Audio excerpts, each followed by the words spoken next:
오늘 하나님께서 우리들에게 주시는 말씀은요, 누가복음입니다. 신약 89쪽 보도록 하겠습니다.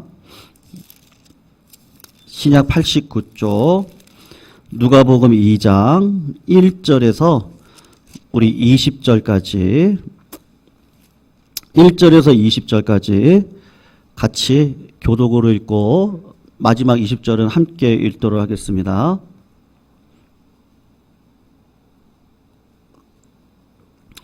누가복음 2장 1절에서 20절입니다. 제가 1절 먼저 읽습니다. 그때에 가이사 아구스도가 영을 내려 천하로 다 호적하라 하였으니 이 호적은 구레뇨가 수리아 총독이 되었을 때에 처음 한 것이, 모든 사람이 호적하러 각각 고향으로 돌아가매 요셉도 다윗의 집 족속이므로 갈릴리 나사렛 동네에서 유대를 향하여 베들레헴이라 하는 다윗의 동네로 그 약혼한 마리아와 함께 호적하러 올라가니 마리아가 이미 잉태하였더라. 거기 있을 그때에 해산할 날이 차서 첫 아들을 낳아 강보로 싸서 구유에 뉘었으니 이는 여관에 있을 곳이 없음이러라. 그 지역의 목자들이 밤에 밖에서 자기 양떼를 지키더니 주의 사자가 곁에 서고 주의 영광이 그들을 두루 비치매 크게 무서워하는지라. 천사가 이르되 무서워하지 말라. 보라, 내가 온 백성에게 미칠 큰 기쁨의 좋은 소식을 너희에게 전하노라. 오늘 다윗의 동네에 너희를 위하여 구주가 나셨으니 곧 그리스도 주시니라. 너희가 가서 강보에 쌓여 구유에 뉘어 있는 아기를 보리니 이것이 너희에게 표적이리라 하더라. 호련히 수많은 천군이 그 천사와 함께 하나님을 찬송하여 이르되 지극히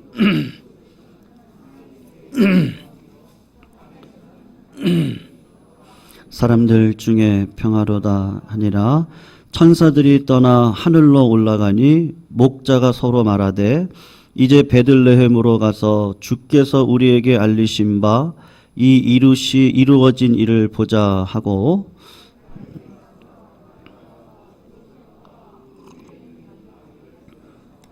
보고 천사가 자기들에게 이 아기에 대하여 말한 것을 전하니 말한 것들을 놀랍게 여기되 마리아는 이 모든 말을 마음에 새기어 생각하니라. 같이 읽습니다. 목자들은 자기들에게 이르던 바와 같이 듣고 본 모든 것으로 인하여 하나님께 영광을 돌리고 찬송하며 돌아가니라. 아멘. 오늘 본문의 배경은 예수님께서 마국간에서 태어나셨다라고 하는 내용인데요. 제가 세 가지로 나누어서 말씀을 전하도록 하겠습니다. 성도님들, 우리들 가운데 내가 언제 태어날지, 어느 나라에 태어날지, 그리고 어떤 가정에 태어날지, 그리고 어떤 모습이죠. 남자가 됐던 여자가 됐던 어떤 외양을 갖추고 태어날지를 결정하고 온 사람들은 우리들 가운데 아무도 없습니다. 우리들이 원하지 않았던 때인 것이죠. 어떻게 보면 예상하지 못했던 가정과 나라와 환경 속에서 태어나다 보니까 내가 이렇게 태어났구나. 태어나서 보니까 남자라고 하는 것을 이름도 부모님이 지어주셔서 내 이름이 이것이구나. 그렇게 태어나게 됩니다. 요즘 젊은 대학생들이 몇 년 전부터 이루어졌던 이야기인데 태어나서 보니 입에 금수저를 물고 태어났던 경우도 있고 태어나서 보니까 흙수저를 물고 있는 경우도 있는데 그들 말들이 맞습니다. 우리는 그렇게 태어납니다. 그러나 예수님께서는 우리하고는 근본적으로 다르신데 예수님은 완전한 하나님이시고 완전한 사람입니다.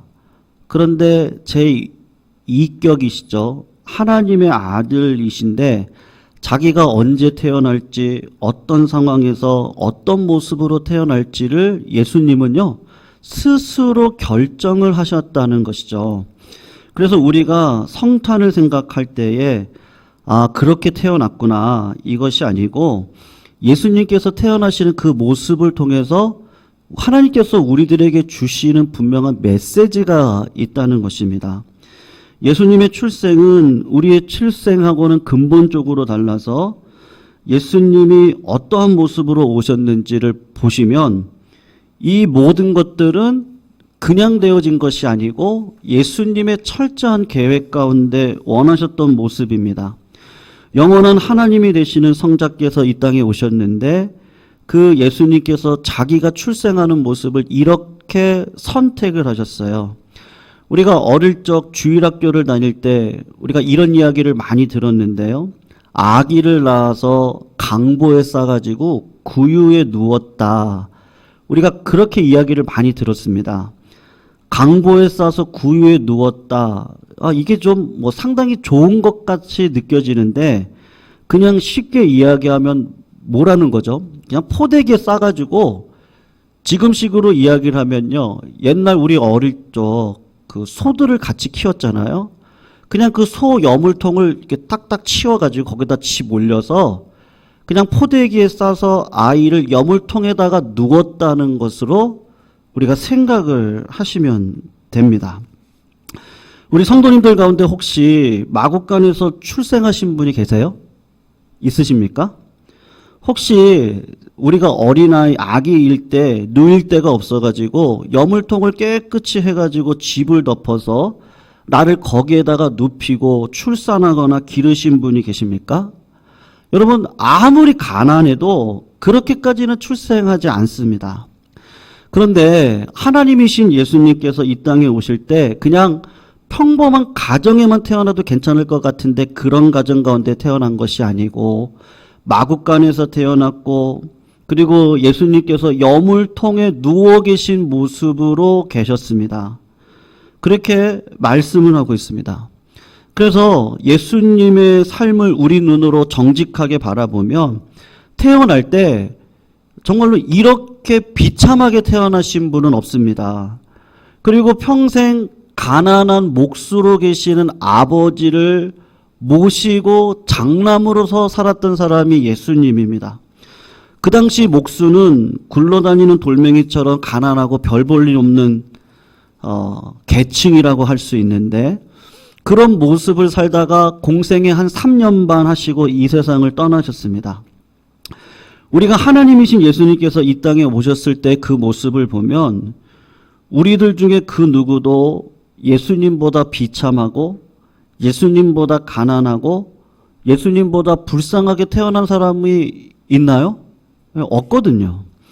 그런데 나보다 더 비참하고 가난하게 오신 분이 있는데 그분이 하나님의 아들이신 예수님으로 이 땅에 오셨다. 그것을 이야기를 하고 있습니다. 여러분 한 4년 전이었나요? 서울대의 재학생인 학생이었습니다. 우리는 보통 서울대 정도면 자기가 원하는 꿈을 다 이루지 않았을까? 그렇게 생각을 할 수도 있는데요. 서울대생들을 만나서 보면 스트레스가 이만저만이 아닙니다. 가서 올라가면 또 그 비교라고 할까요? 경쟁 속에 살아가고 있는 자신의 모습을 발견하는데 그 중에 서울대 중생 중에 한 명이 자살을 했던 적이 있었습니다. 제가 신문을 읽으면서 이 친구의 이야기가 이렇게 유언을 내렸는데요. 그 서울대생이 이렇게 유언을 쓰고 스스로 삶을 마감을 했는데 생존을 결정하는 건 결국 수저 색깔이었다라고 글을 쓰고 자살을 했습니다. 한 사람의 죽음에 대해서 가타부타 말씀하는 것은 아마 그분을 향한 신뢰일 것인데 그러나 생존을 결정하는 것이 내가 어떤 수저 색깔을 가지고 태어나는 것으로 결정이 된다고 하면 예수님을 한번 생각을 해보십시오. 예수님은 자살을 하셨어도 100번은 하셨어야 될 것입니다. 네, 맞아요. 결국에 보니까 다 정해져 있었어요. 결국에 보니까 아는 사람들을 통해서 이미 어떤 사람이 내정이 되어져 있을 것입니다. 이 세상은 그럴 것입니다. 그런데 예수님을 생각해 보시면 예수님은 그런 흙수저도 아니었어요. 흙수저보다도 더 비참한 계층이라고 할까요? 여러분, 예수님의 탄생이 우리에게 주시는 메시지가 있습니다. 예수님처럼 조건이나 환경이나 여건이 안 되는 가운데 태어난 사람은 우리들 가운데 아무도 없는데, 그런데 메시아이신 예수님께서 내가 볼 때는 나보다도 더 비참하고 나보다 더 불쌍하고 어떻게 말구유 여물통에 누이는 그런 사건 가운데 있는 자일까? 그런데 놀라운 것은 그런 모습으로 예수님께서 이 땅에 오셨을 때 하나님의 뜻을 이뤄가는 일에는 아무런 방해가 되지 않았습니다. 여러분, 내가 어떤 모습으로, 내가 어떤 부모님의 밑에 있든지, 내가 어떤 환경 속에서 이 세상에 태어났는지, 나를 통해서 하나님의 뜻을 이루면서 살아가는 일에 부족함이 없다는 것을 예수님께서 우리들에게 보여주시고 계십니다. 오히려 예수님은 평생 낮고 천한 대접을 받으시고 정말로 하찮은 존재처럼 취급을 받으면서 산다고 할지라도 그것 때문에 낙심하지 않고, 여러분, 그것 때문에 분노하지 않습니다. 오히려 그럼에도 불구하고 하나님의 뜻을 이루는 일에는 아무런 방해가 되지 않는구나 라는 것을 우리들에게 말씀하고 계시는 것이죠. 여러분, 우리도 똑같은 구원받는 백성으로 이 땅을 살아갑니다. 하나님께서 우리에게 주시는 말씀도 있고 은사도 있고 재능도 있고 환경도 있습니다. 그것은 하나님의 나라와 의를 쓰라고 위해서 주신 선물입니다. 예수님을 생각해 보십시오. 예수님처럼 그렇게 진짜 찢어지게 가난한 가정 가운데서 태어나서 그렇게 힘들게 어렵게 살아온 사람이 있습니까? 근데 주님은 하나님의 뜻을 이루는 일에 있어서 환경이 문제가 될 것이 없다. 오히려 그런 환경 속에서도 주님의 뜻은, 하나님의 뜻은 충분히 이룰 수 있다. 그것을 말씀하고 계십니다. 두 번째로요, 우리가 누가의 말씀을 통해서 꼭 기억을 하셔야 될 것은 누가는 독특하게 예수님의 탄생과 그리고 로마의 가장 강력한 황제였던 가이스 아구스투스와의 대비를 하고 있습니다. 여러분, 마리아와 요셉이 살았던 곳은 어디냐면 나사렛에 살았습니다. 그런데 자기 고향인 베들레헴으로 가려면 한 3일 정도를 걸어가야 됩니다. 그런데 출산을 이제 앞두고 있는 만삭에 있는 아내 마리아입니다. 그런 마리아를 최소한 3일 길을 걸어가야 되는데 그 길을 굳이 걸어갑니다. 출산을 앞두면 일부러 여행도 안 하죠. 조심해서 편안하게 출산할 수 있도록 준비를 해야 되는데 그 무거운 몸을 이끌고 그 산모가 3일 길을 걸어가지고 굳이 베들레헴으로 갑니다. 성경에서는 그 이유를 뭐라고 이야기하냐 하면 당대의 강력한 황제였던 아우구스투스가 명령을 내린 것이죠. 고향으로 내려가서 호적 정리를 하라고 이야기를 했기에 어쩔 수 없이 강제로 나사렛에 살고 있는 마리아와 요셉이 베들레헴으로 갑니다. 그래서 얼핏 보면 이렇게 보이는 것이죠. 로마 제국의 명령을 받아서 식민지에 살았던 요셉과 마리아가 출산을 앞두고 있었는데 어쩔 수 없이 베들레헴에 가서 그래가지고 마구간에서 아기를 낳았구나. 참 불쌍하다. 그렇게 생각할 수 있습니다. 그런데 여러분, 하나님의 관점, 누가의 관점에서 한번 생각을 해보십시오. 아담과 하와의 타락 이후에 하나님께서 약속하셨던 그 여자의 후손, 구약의 많은 선지자들을 통해서 다윗의 후손으로 메시아가 오실 거라고 했는데 그 메시아가 오셔서 죄에서 비참하게 살아가고 있는 이 땅의 백성들에게 빛과 구원을 주시겠다고 약속을 하셨는데 그 메시아가 어디 태어나야 됩니까? 여러분, 미가서 5장 2절을 보면 베들레헴 에브라다야, 베들레헴 에브라다야, 유다 족속 중에 작은 족속이지만 이스라엘을 다스릴 자가 너에게서 나올 것이다. 그의 근본은 상고의 태초에 있고 하나님의 능력이 그 아이에게 있다라고 하나님께서 미가서를 통해서 예언을 하고 있습니다. 하나님께서 약속하신 여자의 후손은 어디서 태어나야 됩니까? 베들레헴에서 태어나야 됩니다. 그래서 베들레헴 에브라다야라고 이야기를 합니다. 출산을 앞두고 있습니다. 그런데 그 여인이 나사렛에 살고 있습니다. 그런데 하나님께서 아우구스투스를 통해서 강제 명령을 내리는 것을 허용을 하십니다. 호적을 고향에 가서 정리를 하라고 합니다. 그러니까 만삭을 앞두고 있는 여인이 어쩔 수 없이 어떻게 합니까? 베들레헴으로 내려가지 않을 수가 없는 거예요. 3일 길을 걸어가서 어디 방을 잡을 데가 없어서 마구간에 누여 여물통에 누여 있는 아기의 모습으로 이 땅 가운데 오셨습니다. 누가가 우리들에게 이렇게 말하지 않습니다. 로마 제국 황제의 명령을 받아 베들레헴으로 이동해서 어쩔 수 없이 아이를 낳았다. 그렇게 말하지 않습니다. 그것은 세상의 관점인 것이죠. 그건 운명이에요. 그건 네 팔자다.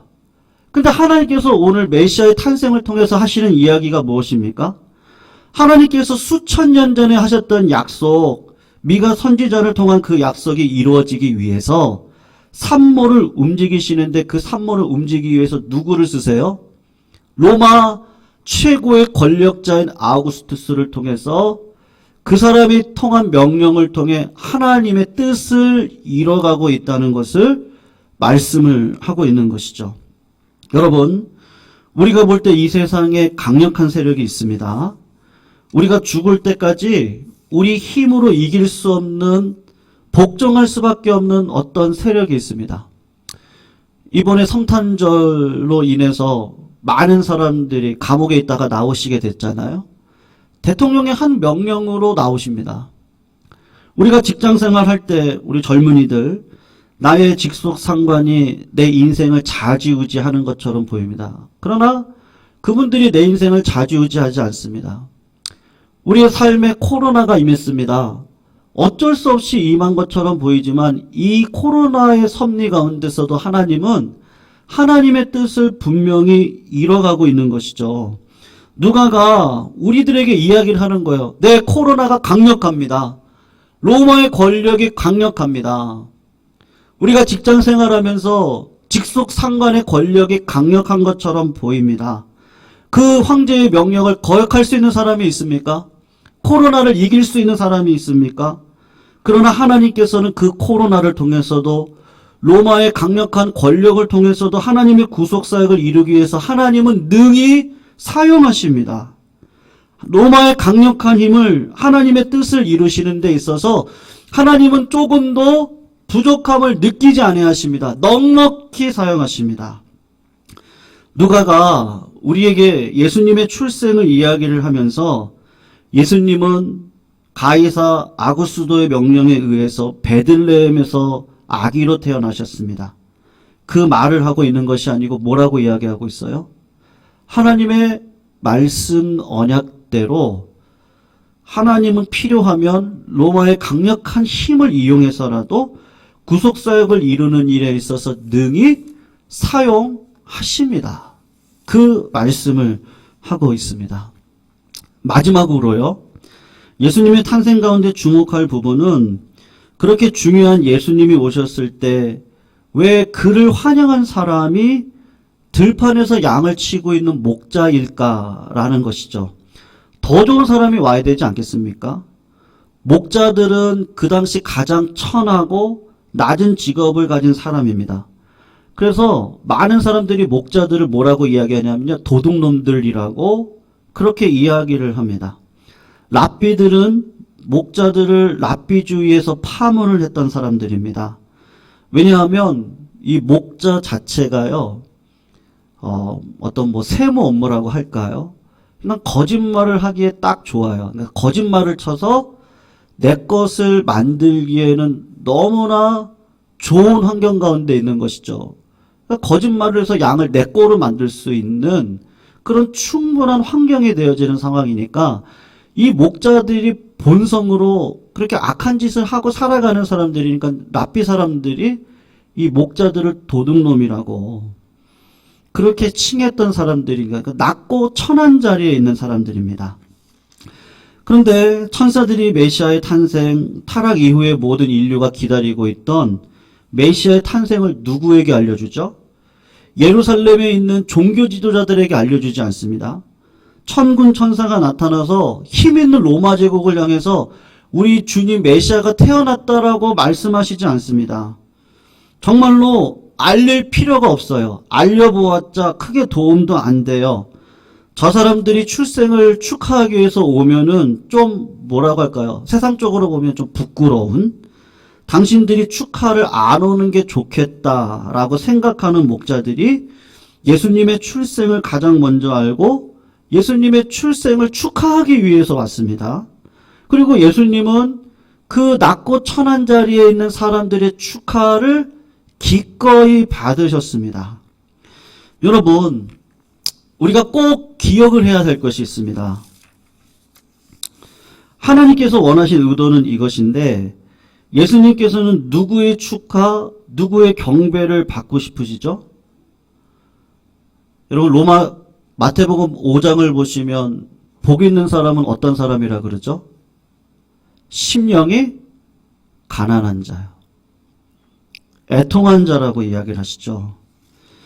예수님께서 누구의 축하, 누구의 경배를 가장 받고 싶겠습니까?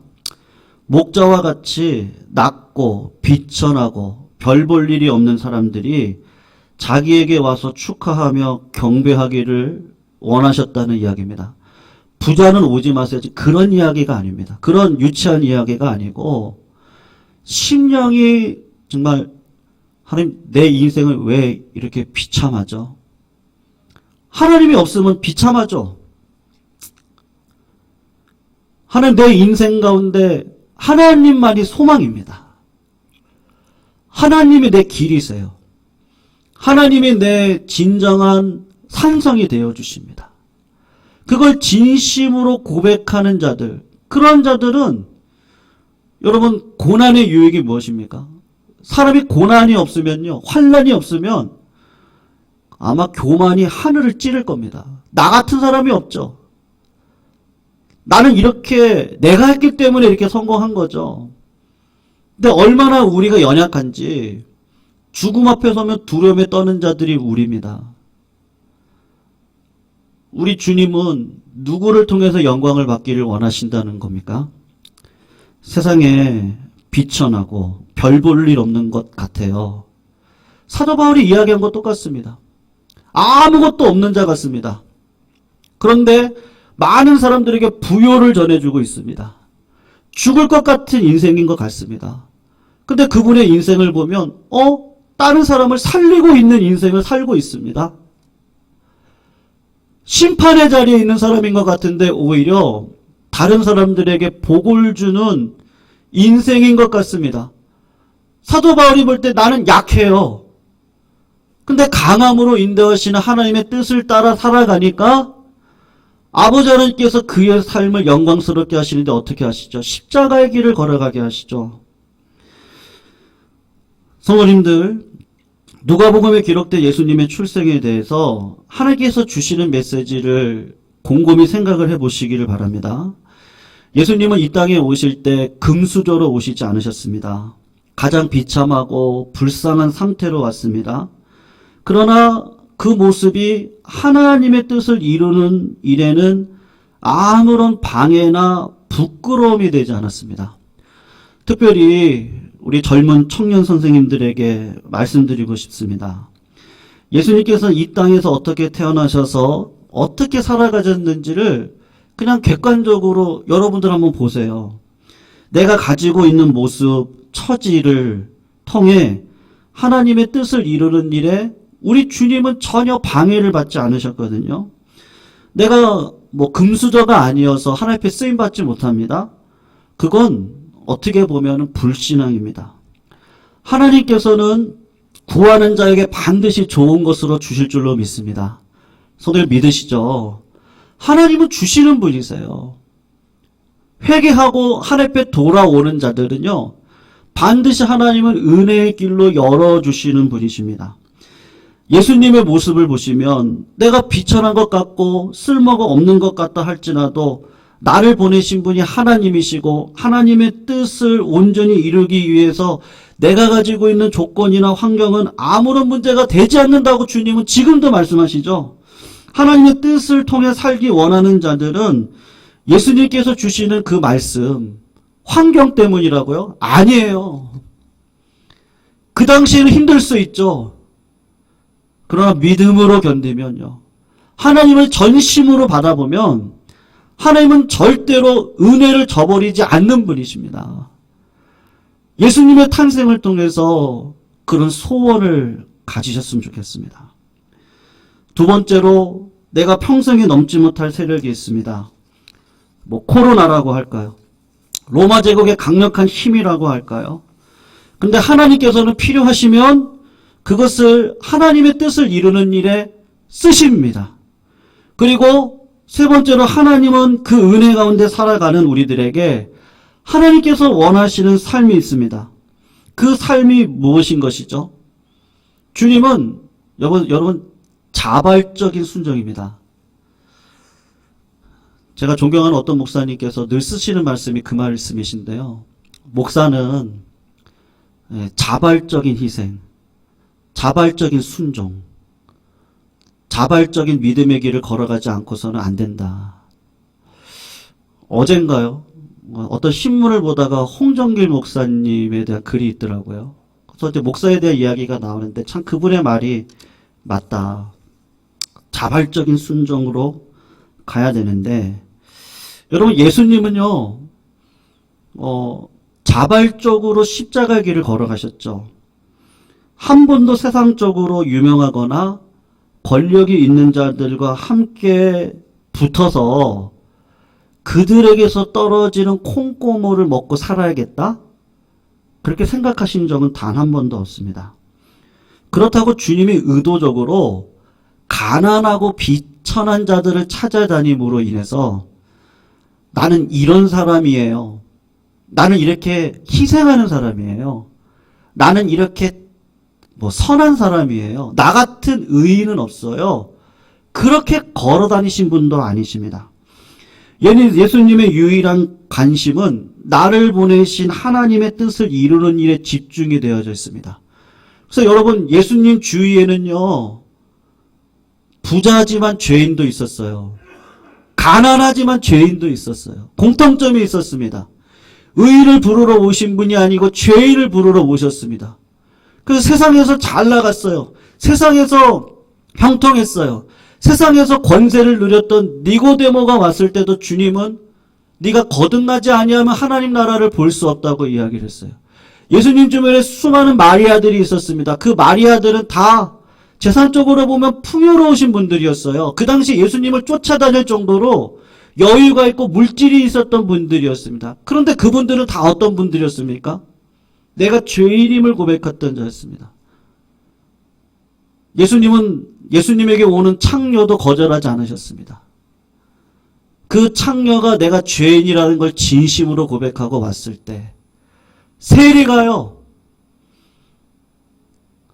내가 죄인이라는 걸 고백하고 그 세리가 회개한 증거가 뭐죠? 자기의 전 재산입니다. 여러분 회개가 그분을 보면 알 수 있는데 내가 불의한 것으로 벌었던 전 재산입니다. 그걸 다 나누어 줍니다. 성도님들, 우리 주님이 걸어가셨던 길을 보십시오. 하나님의 뜻을 이루기 위해서 비천한 자에 있는 자들에게도 가시고 풍요가 있는 자들에게도 가셔서 그들에게 복음을 증거하셨는데 죄인인지 아는 자들과 함께 우리 주님은 그들의 죄를 지시고 십자가를 지시기 위해서 이 땅 가운데 오신 것이죠. 그래서 하나님 보시기에 예수님처럼 정말로 하늘을 울릴 만한 믿음으로 살았던 사람은 단 한 사람도 없습니다. 우리가 왜 성탄절을 지키죠? 여러분 이찬영 목사를 바라보셔도 안 됩니다. 저는 기준이 아닙니다. 우리 옆에 내가 생각할 때 야 저런 분이 없지. 그분을 사랑해 드리는 건 맞지만 그분이 우리의 신앙의 기준이 아닙니다. 한국 교회에 유명한 목사님들이 많이 계실 겁니다. 그분이 우리들의 삶의 기준일 수 없습니다. 하나님의 뜻대로 100% 완전하게 살아가신 분은 완전한 하나님이자 완전한 인간이신 예수님밖에 없습니다. 그래서 우리가 기도를 할 때도 예수님의 이름으로 기도합니다. 여러분, 내가 40일 기도해서 응답받은 게 절대로 아닙니다. 하나님 그런 마음을 주셔서 기도하게 하시고 그리고 하나님께서 응답을 주시는 것뿐이죠. 그 안에는 하나님 보좌 앞에 올라가면 나를 위해서 지금도 땀방울이 핏방울이 되도록 기도하고 계시는 예수님이 계실 뿐입니다. 예수님은 그 뜻을 보여주시기 위해서 낮고 천한 자리에 오셔서 상황 때문에 안 된다고요? 아니요. 상황 때문에가 안 되는 것이 아니고 하나님 바라보세요. 코로나 때문에 안 된다고요? 아니요. 힘들 수는 있지만 하나님께서 우리들에게 생명으로 주실 거예요. 하나님의 뜻을 이루는 일에 우리 주님은 조금도 부족함이 없으셨습니다. 사랑하는 성도님들, 예수님께서 이제 한 가지 남으셨는데 이제 재림하실 거거든요. 초림하실 때처럼 그때는 재림하실 때는 비참하게 오시지 않습니다. 처량하게 오시지 않습니다. 초림 때는 몇 명의 사람들만 아셨지만 재림 때는요, 이제는 온 세상이 알 겁니다. 지금은 은혜의 때인데 그때는 진짜 심판의 때입니다. 이 은혜의 때에 사랑하는 성도님들, 우리 사도 바울이 비유했던 것이 딱 맞는데요. 교회의 머리는 누구시죠? 목사입니까? 직분자입니까? 교회의 머리는 예수님입니다. 목사도 신자입니다.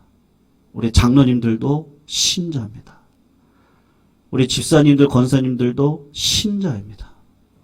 한 사람 한 사람이 예수 그리스도를 머리 삼아 그분을 바라보고 하나님의 뜻을 따라 각자가 유기적으로 움직이면요, 우리 교회는 반드시 하나님께서 은혜로 채워주실 줄로 믿습니다.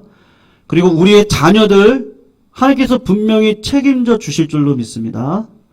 그 믿음과 은혜가 우리 가운데 풍성할 수 있도록 이 성탄절을 맞이해서 사랑하는 성도님들, 오늘도 주님 바라보시기를 주의 이름으로 축원합니다. 그 주님은 어디에 계세요? 말씀에 있습니다. 말씀을 배우는 일에 아낌없이 나의 삶을 들이시기를 부탁드리겠습니다. 같이 기도하겠습니다. 제가 기도하겠습니다. 사랑의 하나님, 우리의 대장이 되시고 우리의 참 모범이 되시는 예수님, 이 땅에 오실 때 주님께서 취하셨던 그 모습을 기억하며 기도합니다. 하나님, 예수님께서 이 땅에 오신 모습, 또 살아가셨던 모습, 그리고 그 모습을 통해 예수님을 통해 이루고자 하신 하나님의 뜻이 이루어졌는데, 저희들도 이 세상에서 주님의 발자취를 따라가는 자들이 되게 하여 주시옵소서. 어떠한 상황 속에서도 내게 능력 주시는 자 안에서 내가 모든 것을 할 수 있습니다. 하나님, 우리가 어찌 예수님을 알 수 있겠습니까? 말씀으로 오신 그 예수 그리스도를 날마다 묵상하고 그 말씀을 사랑하여 사시사철 하나님 앞에 열매를 올려드릴 수 있는 그 믿음의 길 동일하게 저희도 걷게 하여 주시옵소서. 예수님의 이름으로 간절히 기도드리옵나이다. 아멘.